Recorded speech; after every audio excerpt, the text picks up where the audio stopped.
Hello mga ka-DI, magandang araw sa lahat. Ayan no, meron tayong project ngayon mga ka-DI. Ang unit na to is DA64W. Ang problema nito mga ka-DI is talagang yung kanyang racken is lagi nilang nagkalampag no. Kahit ilang palitan ng bushing, ayan, after 2 weeks, naku, luluwag na naman yung kanyang bushing mga ka-DI. Yun na nga mga ka-DI, nakapag-desisyon ako na palitan natin ng bagong rack end. At the same time, bagong conversion, no? Yung new generation of conversion.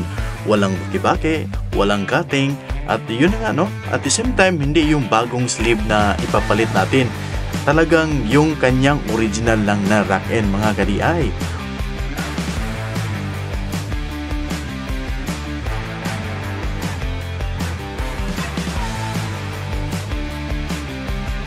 At ayun na nga mga ka-DI, yan, nakuha na natin yung kanyang rack end.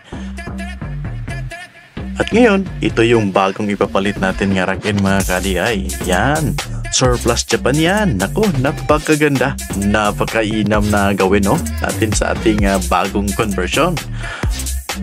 Ang gagawin natin dito mga ka-DI is talagang ibabaliktad lang natin yung kanyang motor upang hindi matamaan yung radiator dito mga ka-DI. Ayan, so tanggalin natin yung mga mountings at i-modify natin. Ayan, tingnan nyo, yung motor natin is tinanggalan natin. Ayan, ibaliktad lang natin yan sa kabila.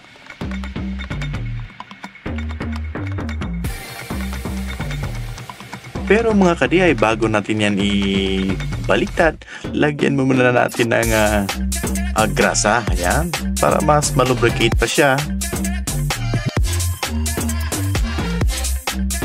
At mga ka-DI, no, kung bago pa lang kayo sa akong YouTube channel, naku, pa-subscribe naman dyan. At the same time, pa-hit naman na notification bell para ma-notify kayo sa mga bago nating mga videos. At the same time, pa-visit naman sa ating Facebook page, no? Like and follow lang para, naku, kaganahan tayo magpa-upload ng mga videos mga ka-DI. Alright, yan. So, ngayon mga ka-DI, ayan, no, natanggalan natin yung kanyang bracket. Ayan, so atin itong i-modify para mas fit sa ating bagong rack end mga ka-DI. Ayan, ito yung bagong rack end natin. Nabaliktad na natin yung kanyang motor. Naku, parang original, no? Pa-island talaga siya patungo sa driver side. Ayan, hindi katulad ng yung mga cutting nga kumbaga bikil, no?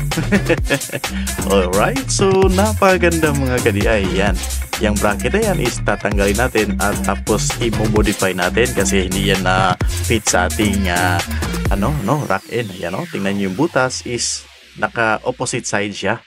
So ngayon, ating gagawin is ibaliktad natin sa kabila. Alright, so ayun. Umpisa na natin ang laban mga ka-DI para matapos na itong problema na to. Alright!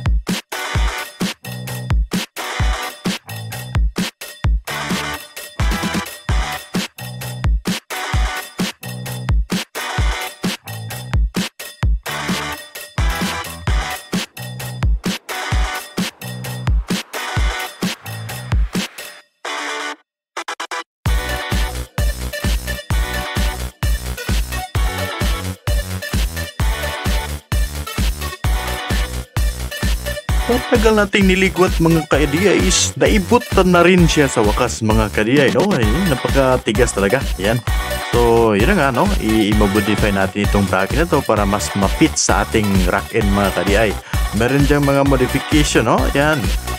Ginamitan natin yung cutter para mas madali yung pag-shape ng bracket natin.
ayan mga kadiyay, no? Sa wakas, natapos na rin natin pag-modify yung kanyang bracket. Ang gagawin natin ngayon mga kadiyay is i-bolt natin ito, no? Para mas madali nating i-tacking doon sa kanyang base, sa kanyang rack end, para pagkatapos ng tacking, tsaka tayo mag-full weld mga kadiyay.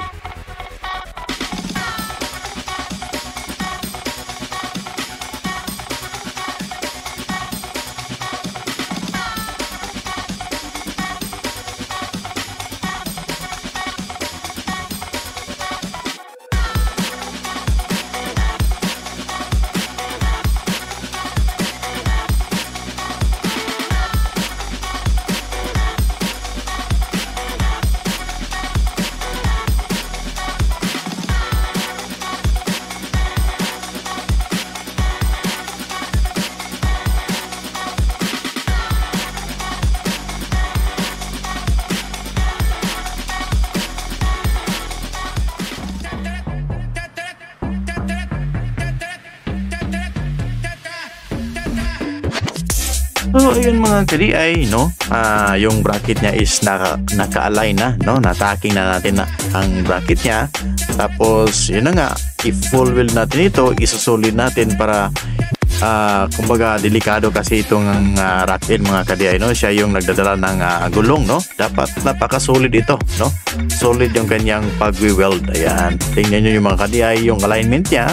Ayan, naka-slanting na at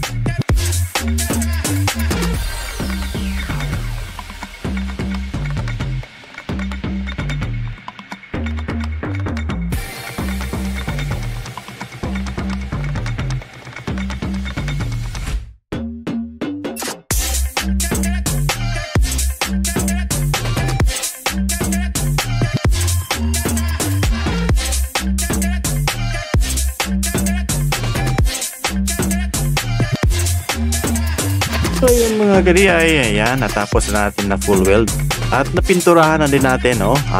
Pininturahan natin ito ng anti-rust para iwas corrosion mga kadiyay. Ayan. So, yan, ito yung ating rack end. Ako, excited tayo mga kadiyay.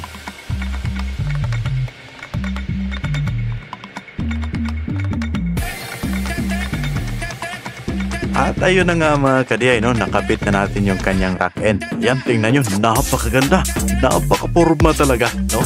Parang original talaga. Walang cutting yan, walang baki-baki at the same time, hindi yung bagong sleeve, no? Yung sleeve na ipapalit natin sa, ano? Ayun, tingnan nyo. Ayan, napapastada talaga.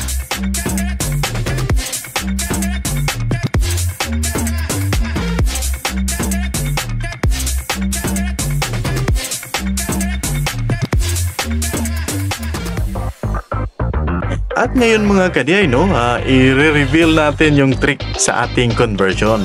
Hindi magawa itong conversion na to kung wala ito, no? Yung parts na yan, yung makintab, no? Siya yung mag-manipulate ng direction ng ating manubela. Alright, so talagang malaking tulog yan mga kadiyay. Yan lang ang nag-iisang sekreto dito mga kadiyay. Ilalagay natin yan dito, patungo sa kanyang steering wheel. Yan. Kumbaga yun ang gearbox natin. Yung accessories na gearbox yan. Tingnan nyo. Ayan.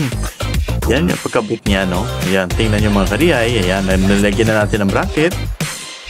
Pininturahan na din natin para iwas corrosion din. Ayan, no? Napakaganda talaga, no? Ayan, no? Tingnan nyo mga kadiyay. Ayan, nilagyan na din natin ng takip, no? Yung kanyang butas. Ayan, para hindi mapasok yung usok or yung mainit na hangin sa loob ng ating interior na part mga kadiyay.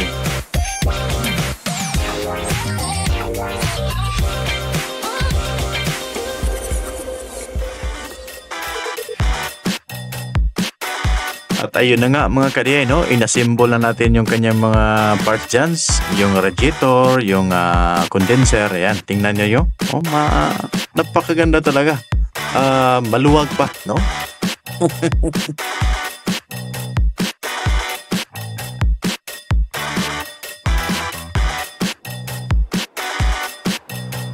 At ngayon mga kadiyay, no, i-align na natin yung kanyang gulong, no, yung alignment sa kanyang gulong para, naku, ma-road test na natin ito sa daan mga kadiay. Ayan, no? So, ginamitan natin ito ng tip measure. Ayan.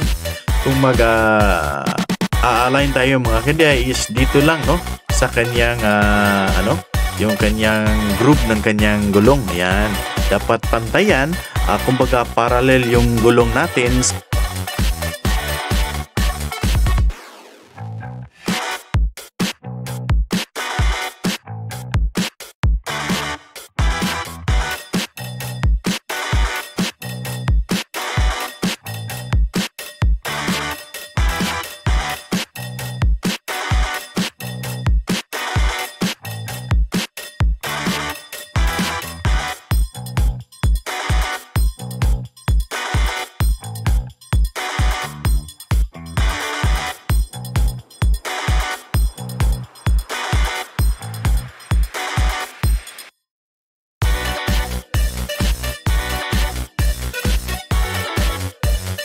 At ngayon mga kadiay, no, natapos na tayo mag-alay ng kanyang gulong. Ayan. Ititest natin mga kadiay kung talagang liliko talaga ito, no? Ayan. Ipihit natin pa kanan, pa kaliwa kung iikot ba. Ayan. Tingnan nyo yung gulong, oh. Gumalaw na. Ayan. So, ipipihit natin pa kaliwa kung talagang kaliwa pa talaga yung kanyang liko, no? Ayan. Tingnan nyo mga kadiay. Napaka-smooth. Napakagaan talaga, no? Ayan, tingnan nyo, parang ano lang. Alright, so ayun. Talagang sa kaliwa talaga siya lumiko mga kadiay. Ayan, so syempre, successful yung ating conversion mga kadiay. So ayun na nga mga kadiay, no? Nandito na tayo. Ayan, ito yung best part mga kadiay. Yung magro-road test na tayo sa ating ginawa. Ayan. At tingnan natin kung ano ba talaga yung abilidad ng ating sasakyan ngayon mga kadiay. Alright, so ayun na. The best part of the story, no? Ayan, na-road test tayo.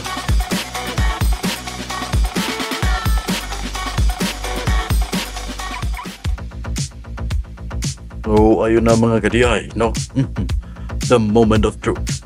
The moment of truth, mga kadiay. Ayan. Ita-try na natin.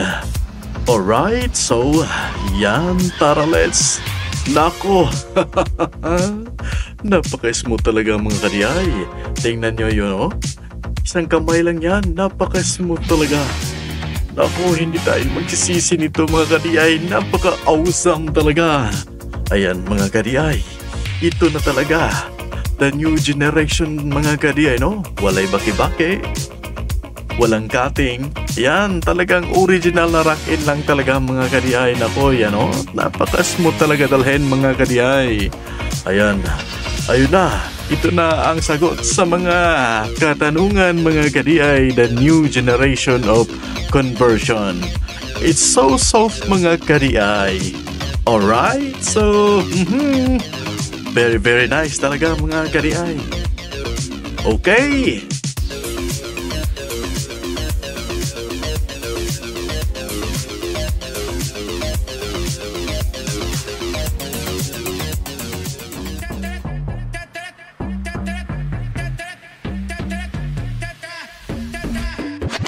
At ngayon mga kadiay, no, ayan, mag-refill na tayo ng preo ng ating aircon. Ayan, tingnan nyo, ayan, para lumamig yung ating aircon.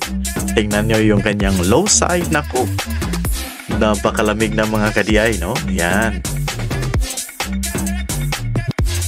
Yung gauge niya is tamang-tama lang yung kanyang preo, no, ayan.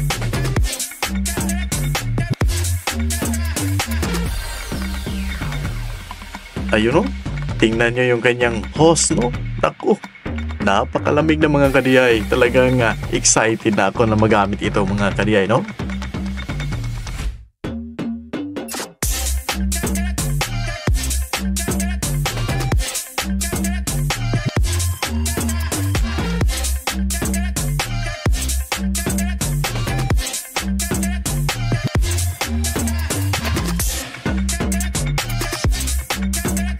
Natapos na tayo sa ating ginawang conversion mga kadiyay at hanggang dito lang ako sa video na to.